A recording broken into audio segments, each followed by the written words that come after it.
Yes, Minority Chief Whip.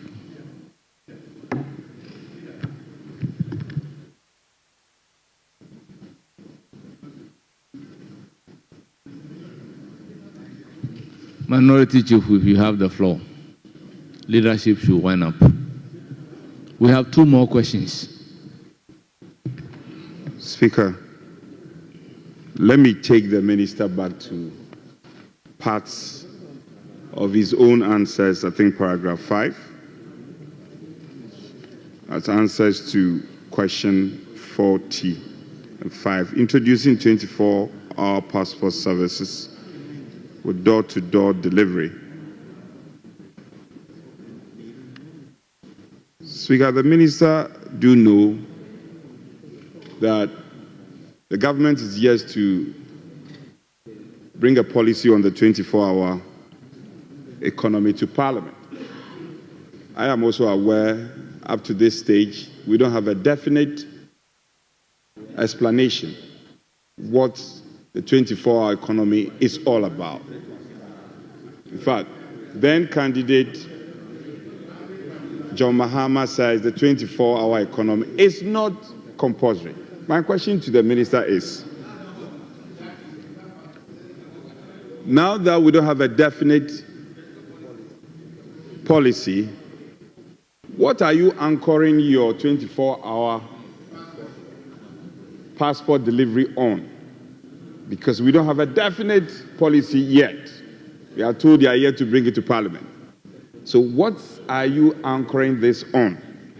And he also mentioned expedited action or services. And he says the reason for the reduction is for affordability.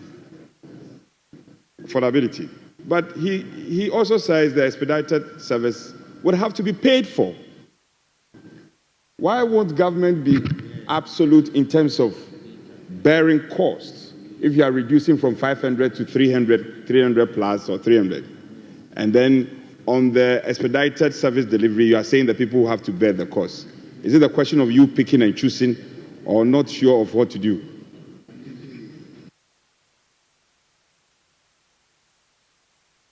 Yes, Honorable Minister. Well, I'm grateful, Mr. Speaker. Mr. Speaker, the Minority Chief Whip will agree with me when I say that there is a recent example that they have demonstrated in this country. They implemented free SHS successfully without a policy and a law. And after many years, they came here a few weeks ago before the elections of 2024. They came to this house saying that they want us to support them with a law, long after they have implemented. So that scenario teaches us that it is very possible to implement government programs without a policy blueprint or without a law. It is very, very possible. So there is no need to say that you haven't seen a policy or a blueprint, and so we cannot go ahead with our 24-hour services. Your own example teaches us that. Having said that, Mr. Speaker, I can assure the Honorable Minority Chief Whip that very soon you are going to see the 24-hour blueprint. It's a very, very exciting. Whenever I say my PENDREAM TV there, I see them yopo. I'm grateful to you, Mr. Speaker, for the opportunity to make this statement on the deportation of Ghanaians from the United States of America. By way of background, Honorable Speaker, upon assuming office as President of the United States of America,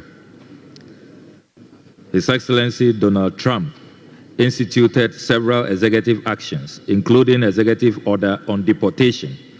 Central to President Trump's immigration agenda was his firm commitment to carrying out mass deportations of individuals living in the U.S. without legal status.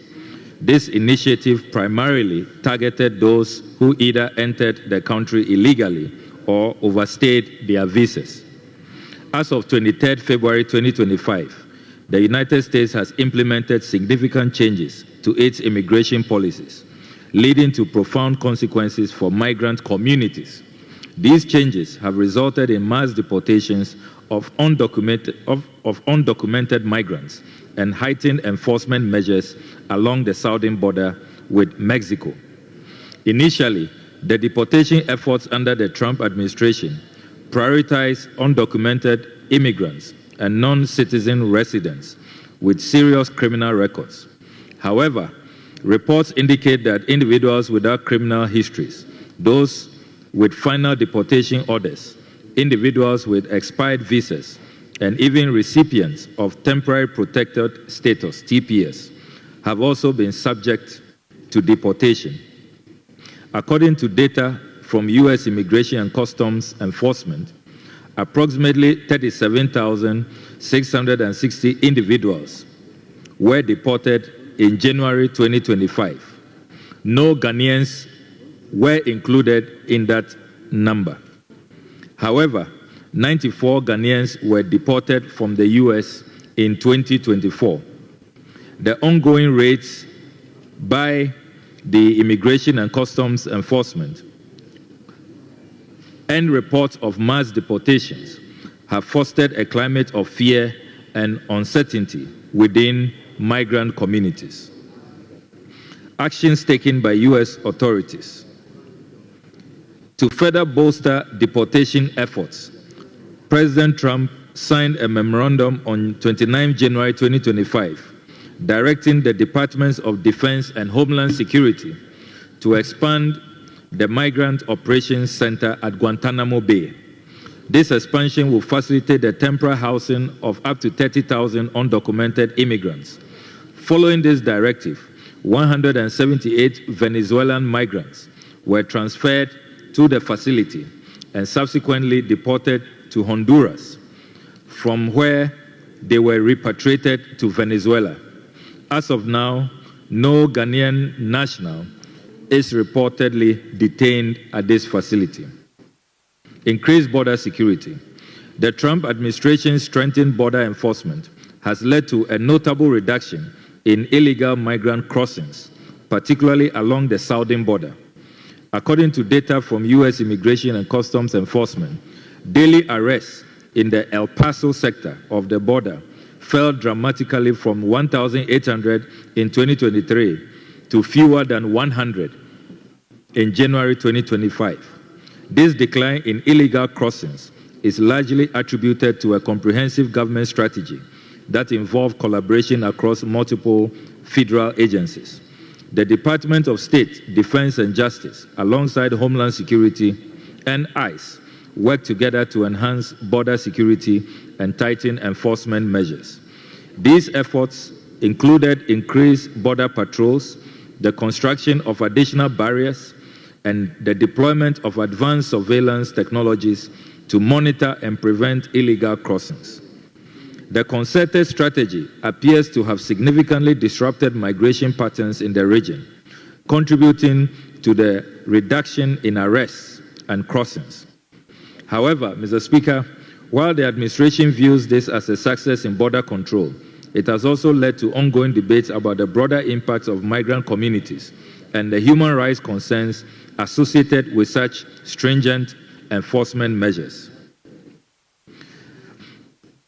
In partnership with Panama and Costa Rica, the U.S. has established agreements to temporarily detain deportees in these countries before they are returned to their home countries.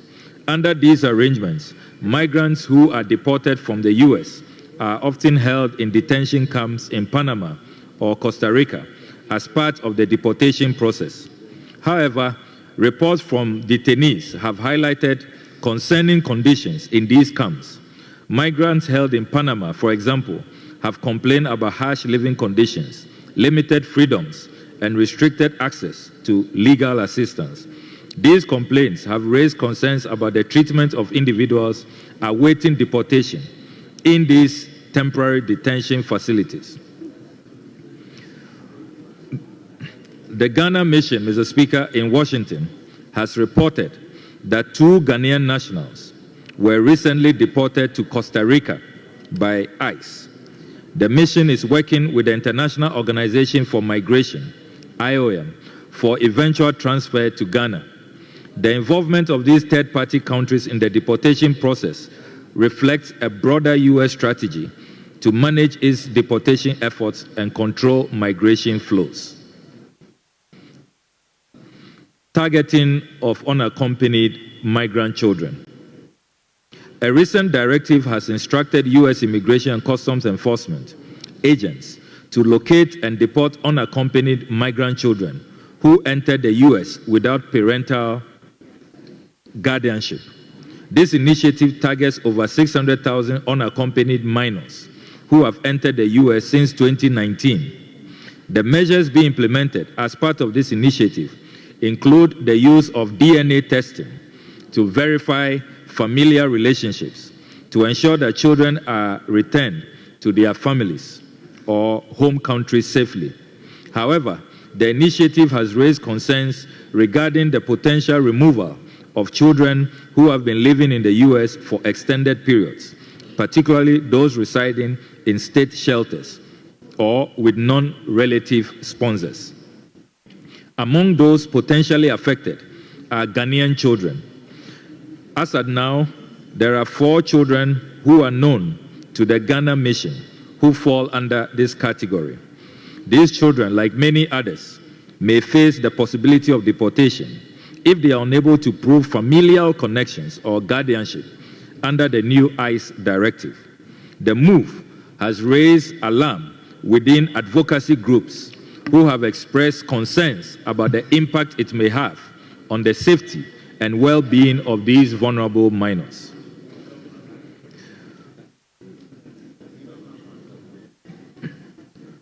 While checks indicate that there have been no large-scale deportations of Ghanaian nationals, the immigration enforcement measures implemented by the Trump administration are having a significant impact on the Ghanaian community.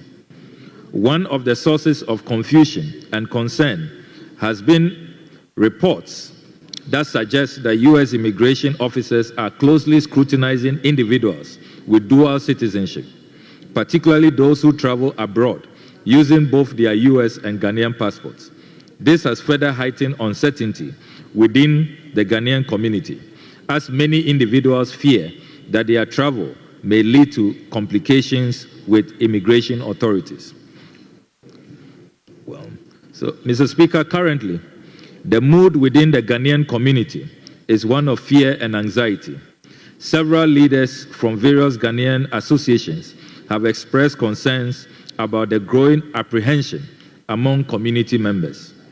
There has been a noticeable decline in attendance at events, with many individuals opting to avoid public gatherings to reduce the risk of encountering immigration enforcement. Similarly, some Ghanaian churches have reported a significant drop in participation, which they attribute to the strict immigration measures enforced by the Trump administration. Many community members are reportedly hesitant to engage in social or religious activities due to the ongoing fears surrounding their immigration status. This trend, Mr. Speaker, is expected to continue unless the Trump administration eases its hard stance on immigration, offering reassurance to immigrant communities as long as these measures remain in place. The climate of fear and uncertainty is likely to persist, affecting not only the Ghanaian community, but also other immigrant populations across the U.S. These are the measures the Ministry of Foreign Affairs have taken so far. In response to the ongoing concerns about potential deportations, the ministry has begun engaging with all relevant stakeholders to prepare for the possible deportation of Ghanaian nationals from the U.S. A key step in this process was a stakeholder meeting held on the 17th of February 2025. The meeting aimed to develop comprehensive preparatory measures in anticipation of potential deportations, evaluate vulnerabilities within the Ghanaian community, and establish necessary support mechanisms. One of the key outcomes of the meeting was the identification of resources needed to provide assistance to deported nationals, including transportation to their final destinations and any available reintegration programs. Additionally, the stakeholders discussed the importance of coordinating efforts between the ministry, local organizations, our international partners, to ensure that Ghanaian nationals who are deported are adequately supported upon their return to Ghana. The meeting also focused on the need to secure budgetary allocation to address these challenges and ensure that the ministry can provide the necessary resources for deportees, as well as address the broader humanitarian aspect of the deportation process. The ministry's proactive engagement with stakeholders reflects a commitment to minimizing the impact on affected individuals and ensuring that proper support systems are put in place for those who eventually return to Ghana.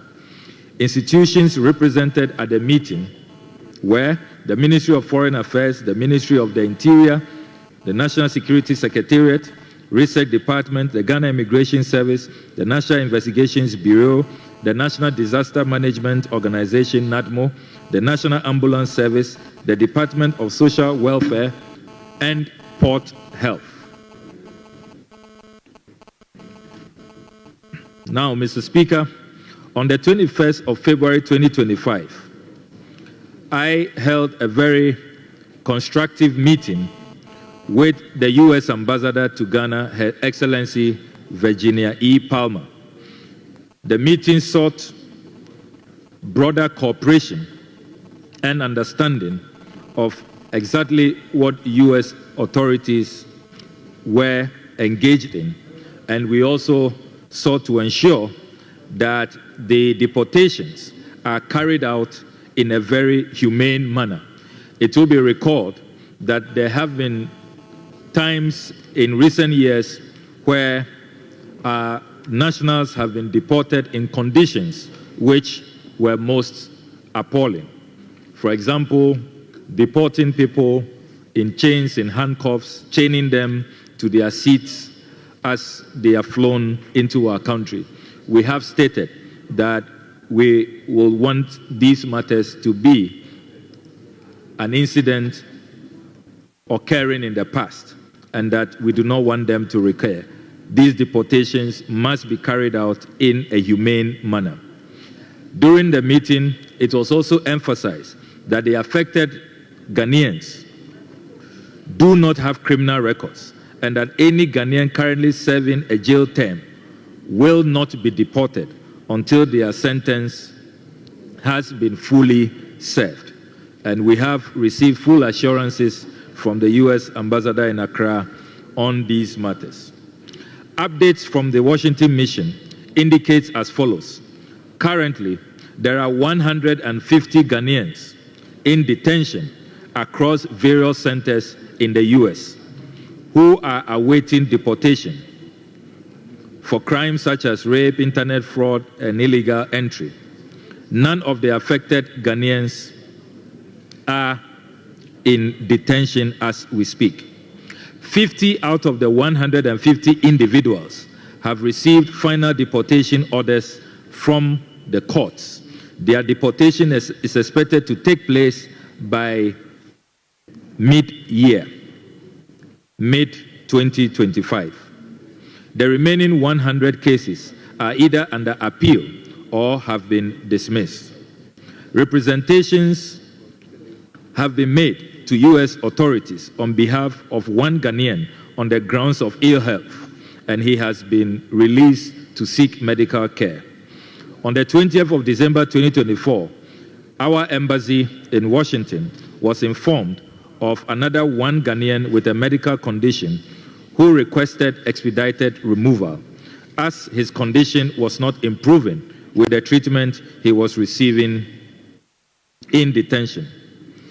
ICE was promptly notified and the individual was processed for removal, departing the U.S. on the 30th of January 2025. So that individual is now within our jurisdiction. 3 Ghanaians have also been processed and are scheduled to depart from the United States on commercial flights on the 19th of March 2025, the 28th of March 2025, and 1st April 2025, respectively. 10 Ghanaians have also been interviewed by the embassy to verify their nationalities and ensure that they have received a fair hearing.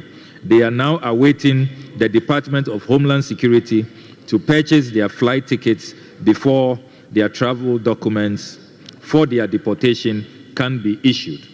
The Ghana Embassy in Washington, in collaboration with Ghanaian immigration attorneys in the U.S., have been organizing virtual town hall meetings to offer legal guidance and support to nationals facing immigration challenges.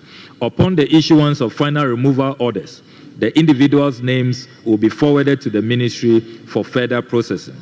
It should be noted that the aforementioned cases existed prior to President Trump's assumption of office, with the exception of 2 Ghanaians who were deported to Costa Rica, as outlined in the actions taken by the U.S. authorities. In line with the ministry's established practices and in collaboration with the relevant authorities, arrangements will be made to ensure the reception of our compatriots upon their arrival in Ghana. This will include health screening, psychological support, assistance with specific needs, and transportation to their final destination. Reintegration. The ministry is in discussion with NADMO and other partners, including the International Organization for Migration, to extend support in reintegration and providing additional sources of livelihood to our compatriots upon arrival. Options include arranging skills training, microfinancing opportunities, and psychological support to help individuals reintegrate into the society and rebuild their livelihoods. Additionally, we will work with local authorities and communities to ensure that those returning are supported in their readmission into the society to enable them contribute to their communities. In conclusion, Mr. Speaker, the ministry continues to closely monitor developments related to the potential deportation of Ghanaian nationals from the U.S. to inform further actions. This ongoing monitoring will allow the ministry to stay updated on any changes in immigration policies, enforcement practices, or shifts in the situation that may affect the Ghanaian community. The operationalization of the Consular Fund, as approved by Cabinet, will be critical in supporting our affected compatriots returning home. It is anticipated that the ministry's budget, which is before this August House and awaiting approval, will receive your kind approval of the $2 million we have allocated to operationalize the Consular Fund. Mr. Speaker, based on these developments, the ministry will assess the need for additional measures, resources, or interventions to support affected individuals. By staying proactive and responsive, the ministry aims to ensure that Ghanaian nationals are well supported throughout this process, whether through legal assistance, reintegration programs, or other necessary forms of aid. Further actions will be determined in coordination with all stakeholders. But the message we want to send to our compatriots very clearly is that they are not alone in these difficult times. Their government and the people in Parliament will make sure that their needs, their consular needs, are supported. And Mr. Speaker, we will continue to do all we can to make sure that we are with them throughout these processes until they arrive and they are fully reintegrated in our communities. This is the update on the situation involving the deportation, the potential deportation of some 150 Ghanaians from the United States of America. I thank you very much, Mr. Speaker. Honourable members, that's a statement from the Minister responsible for Foreign Affairs. I will therefore open. Honourable Minister, you may respond to the questions and make your concluding remarks. Thank you very much, Mr. Speaker. Mr. Speaker, let me thank honourable members for the very useful insights and comments that have been made in response to this statement. Mr. Speaker, I must also salute members for the empathy and solidarity that they have demonstrated in contributing to this statement. There are a few matters that require clarification, and I want to do that very quickly. The apparent contradiction in figures, the 3,228 on the ICE website, that has been there for more than 2 years. And we have probed those numbers. And what our mission tells us when they have inquired is that a lot of people contained in that ICE database have gone through appeals, and they have been successful with the appeals. And so the ICE will have to amend that data. They haven't done that, and that's why you have that figure on their website since that period, since it was first put out there. But what we are dealing with now are the confirmed cases for deportation, the 150. We have been given names, and we are going through the processes, identifying their nationality, confirming that they are truly Ghanaians. So we are working with 150. So officially, what U.S. authorities have communicated to us is 150. And we will urge the Ghanaian people not to panic because of those earlier figures put out on various websites. Then I can also confirm that we have engaged the IOM. The Honorable Patrick Boama said that we didn't include that in the list. Yes, we didn't include IOM in the list for the 21st, the 15th February meeting because they were not at that meeting. We were just reporting on what happened at the stakeholders meeting. As for the IOM, when you pay regard to page 7 of my presentation, you see that we engage them separately on another day.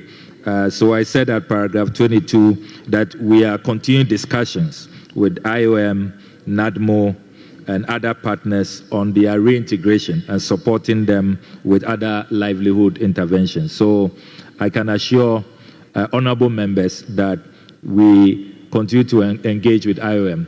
But there is a matter that we also have to be concerned about. We cannot expect much from the IOM because they themselves have become victims of the executive orders by President Trump. And so they don't have a lot of funding these days for what they have traditionally been doing, which means that we have to look within. We have to be more resilient and come up with our own resources to take care of our people. We cannot rely on international partners.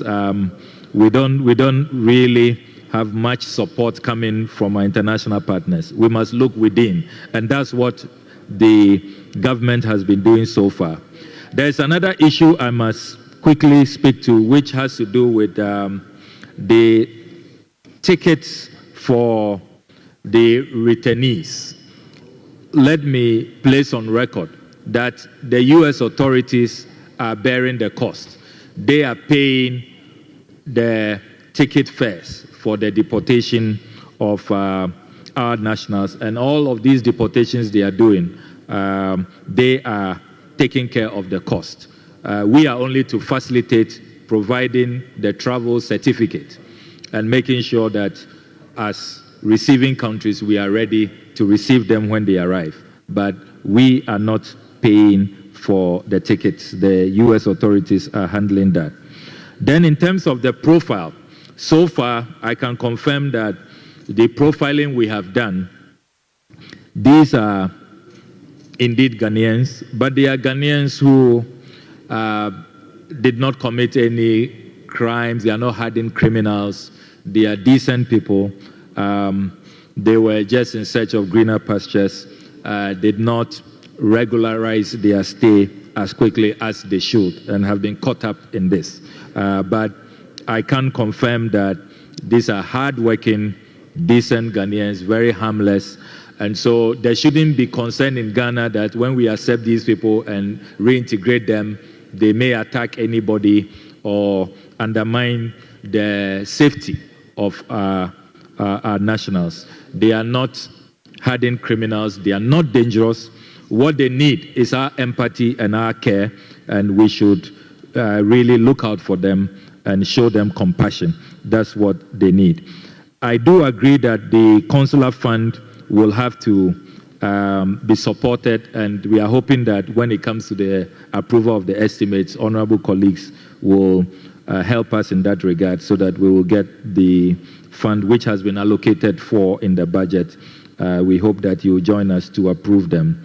In terms of the children, we can confirm, as I said in the statement, that there are 4 Ghanaian children affected so far, but we are putting in place measures to make sure that they receive all the care that they deserve when they arrive in Ghana.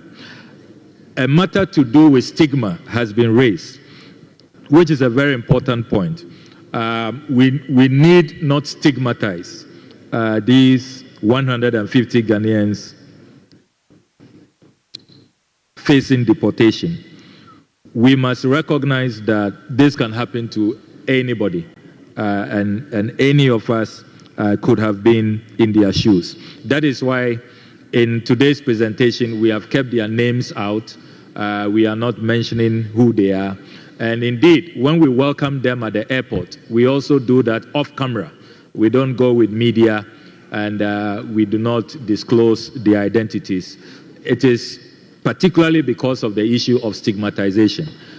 We do not want them to be stigmatized, and so we are protecting their identity, and we will continue on that path. Now, on Panama and Costa Rica, and why I have not visited Assad yet, I can confirm to you that under this arrangement, the persons who are held in Panama and Costa Rica have the opportunity to opt for integration in these countries. That is, if they do not want to be moved to their final destination. And the checks I have done, I did make efforts. I wanted to explore the possibility of visiting. But the information that we have received at the ministry is that there are only 2 Ghanaians in this category, this Panama situation, and they have opted to be integrated and to go about their normal activities in Panama. And so if I go to the camp now, I won't find any Ghanaian there. And if any of you go to the camps in Panama or Costa Rica, you will not find Ghanaians there because of that opportunity they have. If you want to be hosted and to integrate in those transit countries, you can do that. And they have opted for that. So let me be clear, for the record, there are no Ghanaians currently in these detention camps in Panama and Costa Rica. The only 2 who made it there have opted to be integrated in those countries. And so we are fine on that score. We don't have anybody to visit in those detention camps. I believe that, Right Honorable Speaker, I have adequately responded to all the matters that have been raised. In conclusion, I want to emphasize that we are keeping an eye on their arrival, on their reintegration.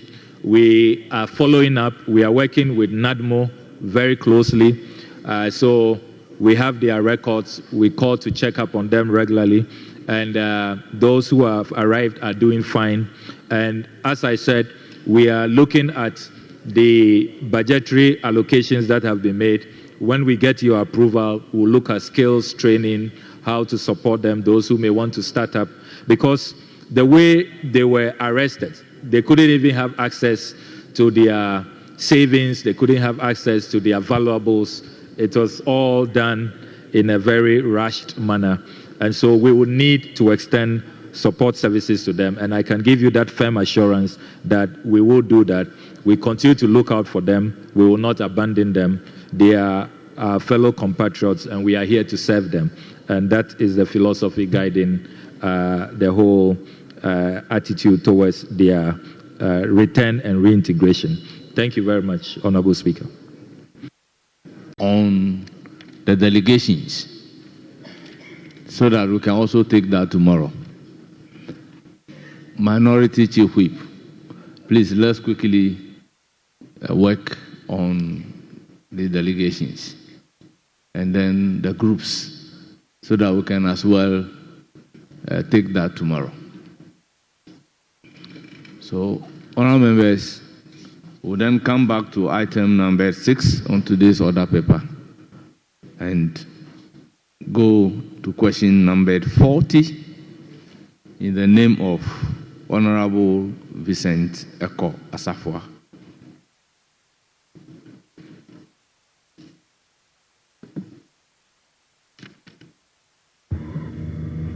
Thank you very much, Mr. Speaker. Thank you very much, Mr. Speaker.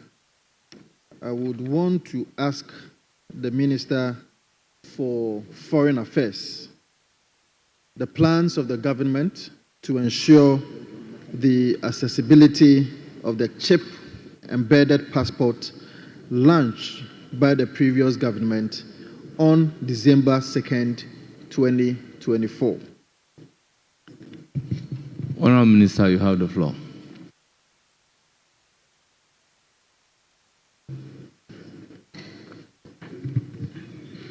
Most grateful, Mr. Speaker. Mr. Speaker, it's an honor to appear before this House to respond to parliamentary questions. Right, Mr. Speaker, Ghana's journey with chip-embedded passport began in 2010, where biometric passports were introduced, which should have featured a microchip embedded with the holder's biometric data, including fingerprint and facial recognition, but chip aspect was left out during the production. The plan to include chip was reactivated in 2016, but could not take place. Mr. Speaker, since it was a laudable idea to introduce chip in our passports, the previous administration in 2018 established Passport Chip Embedded Implementation Committee to ensure that the new passport is birthed. So they farmed out a portion to a private partner under a PPP arrangement. The introduction of the chip embedded passport aligns with the International Civil Aviation Organization, ICAO, standards, specifically ICAO Document 9303, which provides guidelines for implementing machine-readable travel documents and e-passports. This modernization effort is designed to enhance border security, reduce identity fraud, and streamline international travel for our citizens. Right, Honourable Speaker, to ensure accessibility for all eligible citizens, the government has developed a comprehensive implementation strategy inspired by best practices from other African nations that have successfully rolled out chip-embedded passports, including Ghana, Kenya, and Nigeria. The strategies include the following key measures. 1, decentralization of passport enrollment and issuance.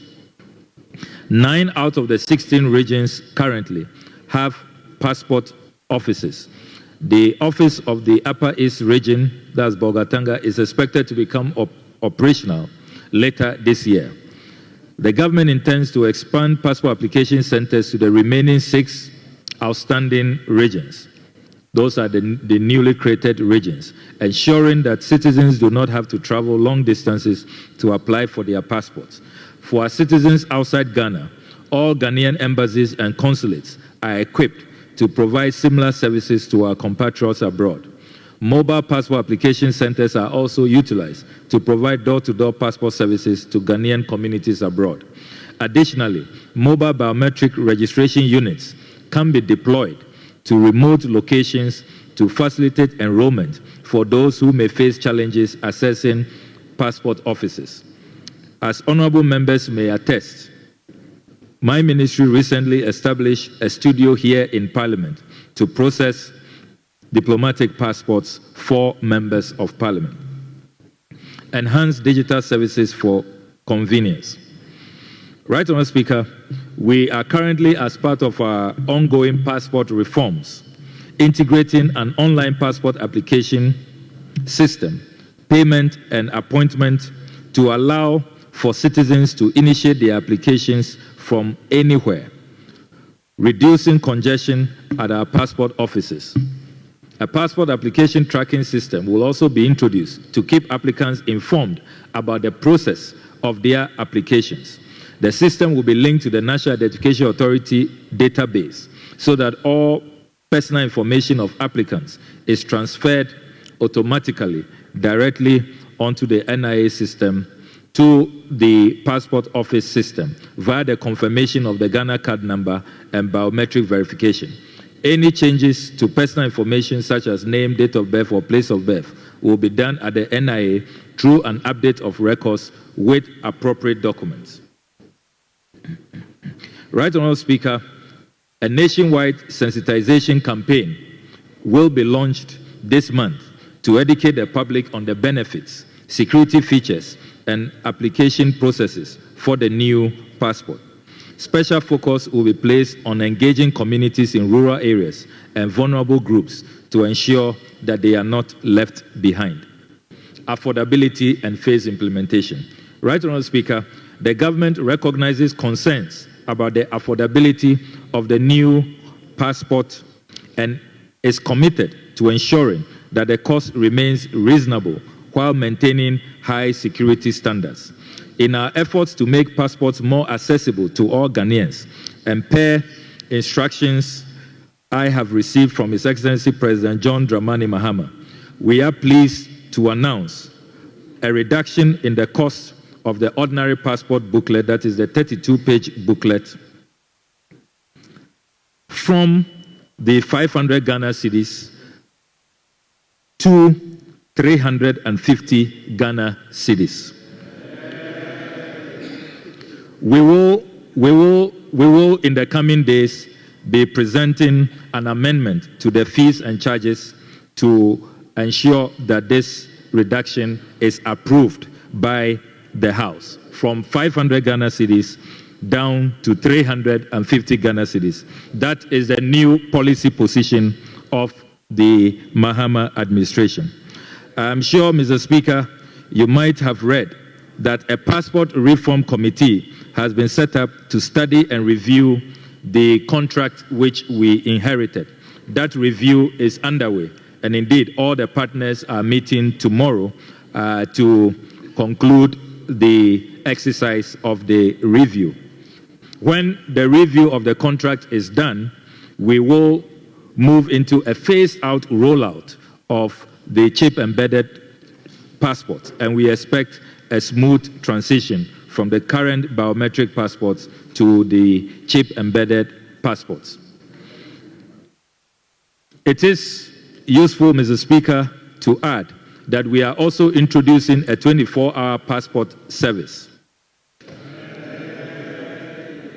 The 24-hour passport service will also come with a door-to-door delivery, ensuring greater convenience, efficiency, and customer satisfaction. Applicants can now apply at any time during the day, including outside the regular working hours, and have their passports delivered securely to their doorstep, eliminating the need for in-person collection. We think that in the 21st century, when you apply for your passport and you indicate that you want it delivered to you, courier services should be able to deliver to you. You don't have to go through the stress of going back to the passport application center. So Ghanaians are going to have their passports delivered to them at locations of their choice once they indicate during the application where they want their passports delivered. Mr. Speaker, applicants must provide accurate addresses and contact details to facilitate a seamless delivery. In partnership with reputable courier providers, the ministry guarantees secure and reliable passport distribution. The ministry remains committed to enhancing accessibility and efficiency in passport services for all citizens. In conclusion, Mr. Speaker, through these measures, the government remains committed to ensuring that the chip embedded passport is accessible, efficient, and beneficial to all citizens in line with international best practices and our national development agenda. So by the month of April, next month, within the month of April, the good people of Ghana can expect a seamless transition from the current passports to chip-embedded passports within the month of April. That is the full assurance I can give to honorable members. I thank you very much. Thank you, Honorable Minister. I'm grateful, Right Honourable Speaker, for the opportunity to respond to the Honourable Assafua's supplementary question. As ranking member on the Foreign Affairs Committee at the time, I recall that we asked for details, for evidence of the supposed government subsidy at the time. We did not receive it. Having gone to the ministry, I still haven't seen evidence that we were subsidizing passports. Some figures were put out, but there was no supporting evidence. And the work we have done with our colleagues at the ministry, we are confident that the 350 Ghana cedis will not put us in any indebtedness. There will be no loss to the state. We will not be causing financial loss and will not require subsidies. We will not have to subsidize. And don't forget that this 350 cedis is still an increment from the previous 100 Ghana cedis at the time that this PPP arrangement was negotiated. So we have seen a jump from 100 cedis to 500 cedis the last time the increment occurred. And you recall that my position at the time as ranking member is that having one increment, such a quantum leap from 100 cedis to 500 cedis, was just unconscionable, and it was too draconian. And you could tell that the Ghanaian people have not received this well. There's been a lot of considerable agitation across the length and breadth of our country. And as MPs, we can all confirm our constituents are complaining about the high increment from 100 to 500. That is why the new Mahama administration is saying that we have listened to Ghanaians. We want to make our passports more affordable. When we make it affordable, we believe that Ghanaians will even access it more, and there will be an eventual benefit, a win-win situation for all. So be assured that there will be no indebtedness, there will be no need for subsidies, and there will be no shortfall requiring an allocation in the budget. The 350 cedis is a good reduction that the good people of Ghana deserve. I thank you, Mr. Speaker. Any further supplementary question? I'm grateful, Right Honourable Speaker, for the opportunity to respond to Honourable Assafua's second supplementary question. It's a very important question on the mobile services that the Passport Office is currently rendering. And Mr. Speaker, I'm sure that you will be happy to hear that apart from the deployment we did recently for members of parliament, there is currently ongoing, as we speak, a special deployment we have done at the Hajj village. So our Muslim brothers and sisters who have to perform that important pillar of Islam, they don't have to stress to go to the passport application centers. We have set up an application center for them at the Hajj village. And so it's another evidence of the reforms and the dynamism that we are introducing. For people who need urgent passports on medical grounds, as the Honorable Assafuah has raised. I want to draw attention to the fact that as part of the services that the passport office carries out is a service known as expedited service. So for those with emergencies, those who probably medical emergency, business emergency, a student who has to meet a timeline, we have in the structure of the services that the passport office renders what is known as expedited service. You pay a little more and then you can have your passport within the same week. So that expedited service is available, and we will urge, I think that sometimes it's probably lack of public education, public awareness. So we are intensifying that so that Ghanaians will know, nurses, doctors who are attending to these patients who may have to fly them out can make themselves available for this service. So we have the expedited service which takes care of emergencies, and that is available in those circumstances.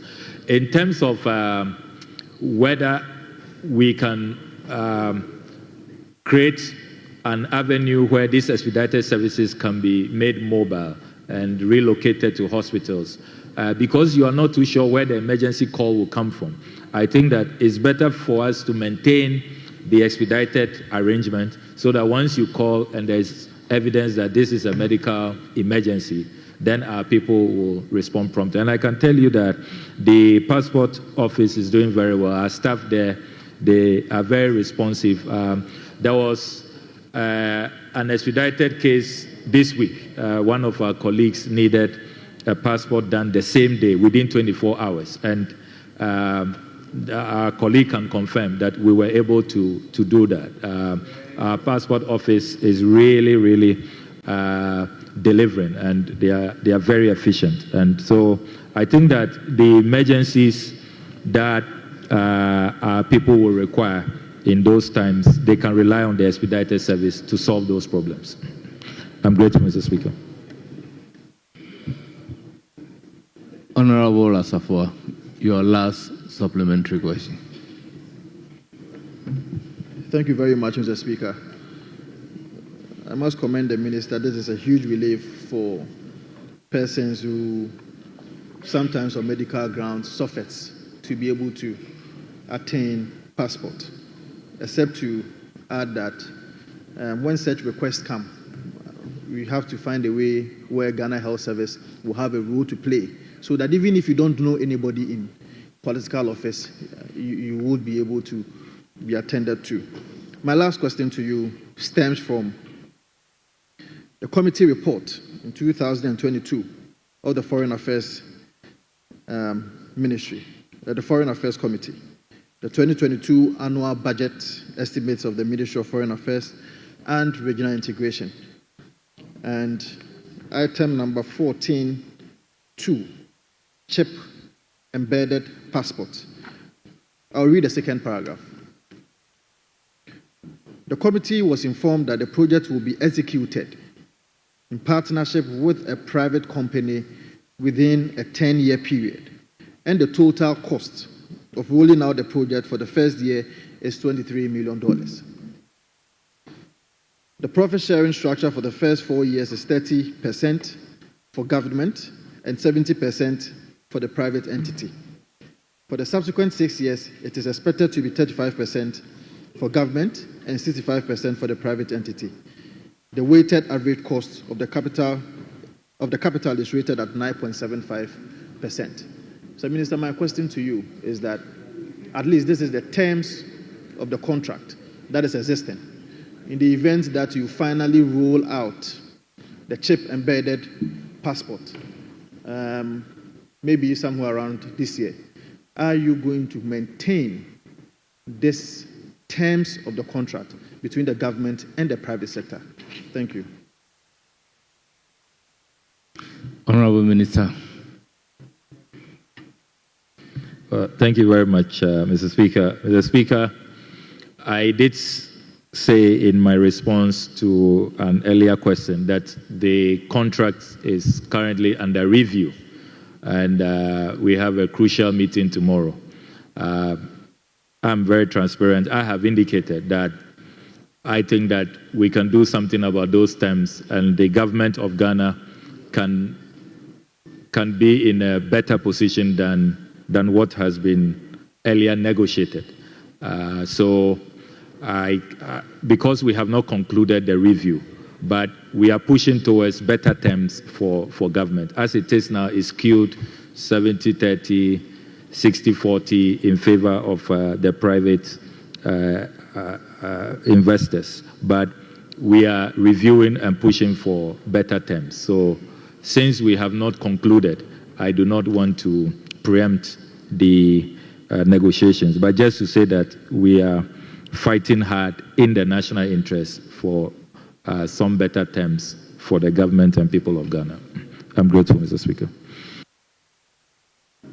Grateful, Mr. Speaker. Mr. Speaker, the number of issues that the Honorable Patrick Boama raised, the review of the contract, I can assure the Honorable Patrick Boama that certainly the Attorney General's opinion will be sought. At this point, we are negotiating, and certainly the Attorney General, I've told you that it's under review. We have not concluded. I made that point clear, that we have not concluded the review. Once we conclude, it will be sent to the Attorney General for the Attorney General's final advice. On pricing, I can assure you that we have spoken with the transaction advisor and we've looked at all the modeling. So when you work on the fees, it will have some possible impact on the duration of the PPP arrangement. So we have analyzed all of that. But the firm assurance I can give you is that what we'll be presenting to this House, the fees and charges amendment, you will see a reduction from 500 to 350. That we have agreed. We are not compromising on that. And it is a fait accompli. Nothing is going to change about the fees. What may change in the review process is the duration. Do you do 10 years, 11 years, 12 years, 13 years? But as for the pricing, you know, because there are two factors. Once you hold one constant, the price, the 350 cedis, you have flexibility to deal with the other factor. So you can be well assured. You can be well assured. As for 350 cedis, we are not compromising. We are not compromising on that aspect. We are here for the Ghanaian people, and we must ameliorate their plight. Thank you very much. Honorable Member for Kumbugu. Thank you, Mr. Speaker, for the opportunity. And then let me commend the Minister for tackling the challenges of the passport industry head on. My quick question is, what plans do you have to decentralize the passport services at the district level?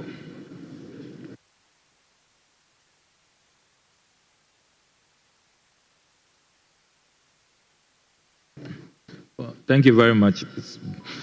Right Honourable Speaker. Right Honourable Speaker, the plan now is to regionalize and make sure we have passport application centers in all the 16 regions of Ghana. We do not currently have plans to have district offices. We take the view that the reforms we are carrying out, the delivery, the 24-hour operations, reducing the waiting period and all of that should suffice. Once you have regional offices, the courier service will make sure that your passport is delivered to you wherever you are in the region. So we do not think that it will be good use of taxpayer resources to say we are going to be building district offices. We think that the regional offices should be enough. It should suffice so that the courier services will then carry out the remaining legwork, make sure that you get your passport in good time. So for now, we don't think that it is prudent use of taxpayer funds to say we are going to build district offices across our 276 districts or constituencies in Ghana. We just want to build the regional passport application centers and then do the mobile delivery through courier service. I'm grateful, Mr. Speaker.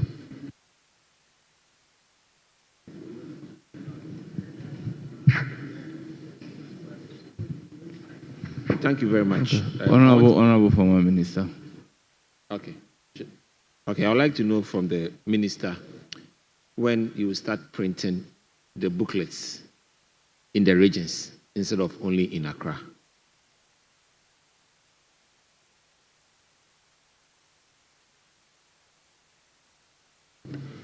I'm grateful, Mr. Speaker. Mr. Speaker, this is a very important question. The contract I have seen so far, the printing is centralized, even for those outside the country, our missions abroad, they have to rely on Accra, the headquarters, for the printing.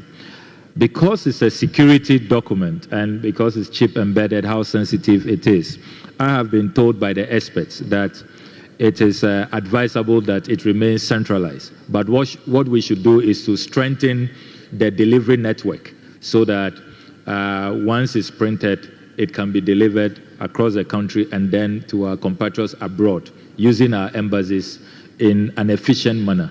So since the experts have advised that we should keep the printing centralized, I want to go with that. And I think that what we should now focus on is to make sure that the delivery is done in good time, so that particularly those who may need expedited service, they do not have challenges, so that they can get their passports in good time when they require them. I'm grateful, Mr. Speaker. Thank you. I'll give the floor to Honorable Francis Xavier Soso.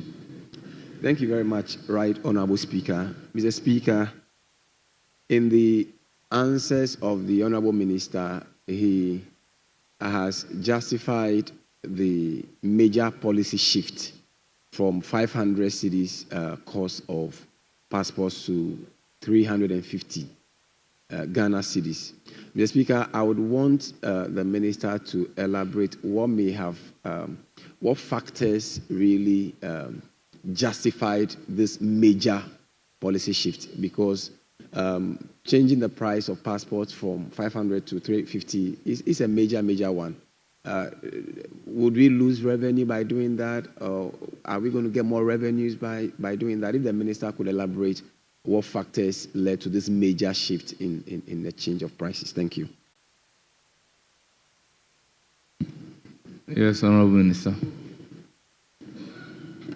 I'm grateful, Mr. Speaker. Mr. Speaker, the overarching factor is affordability. We have received numerous complaints from the good people of this country about the high fees. And you recall there was quite an uproar and an outrage when the new fees came into effect. And so we are responding to the concerns of the people as a listening government.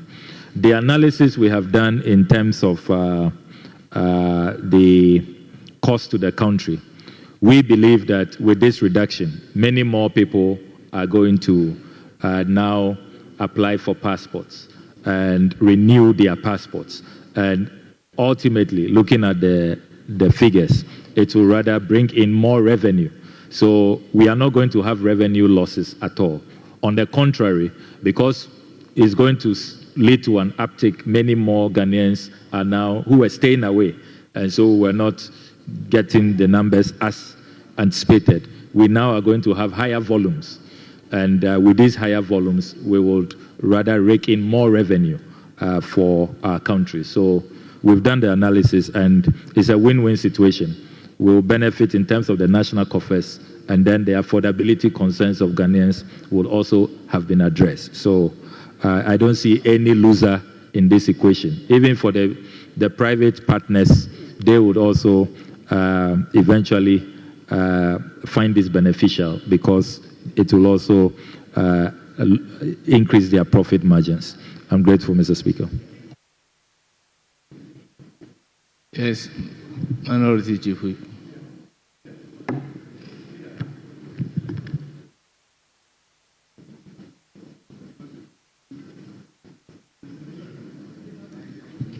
Minority Chief Whip, you have the floor.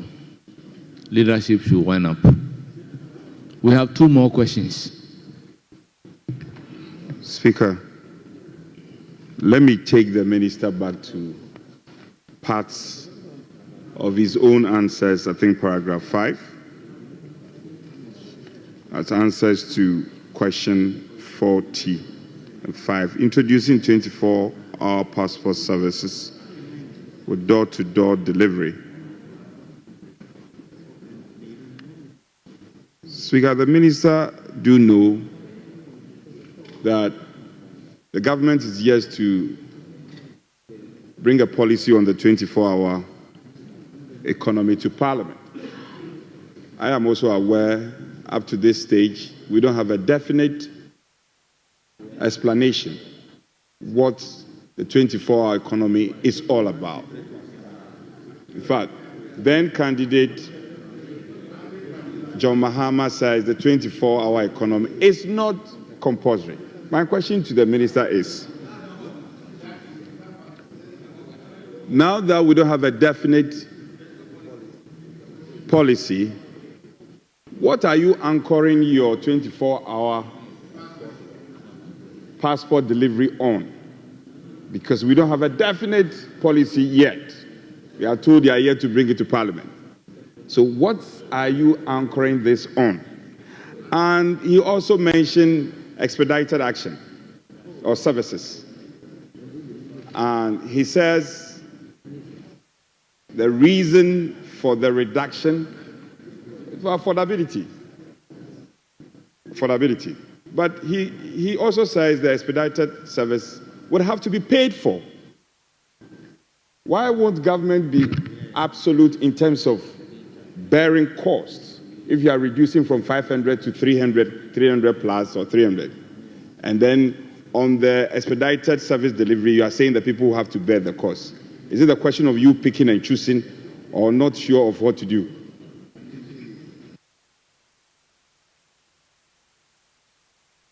Yes, Honorable Minister. Well, I'm grateful, Mr. Speaker. Mr. Speaker, the Minority Chief Whip will agree with me when I say that there is a recent example that they have demonstrated in this country. They implemented free SHS successfully without a policy and a law. And after many years, they came here a few weeks ago before the elections of 2024.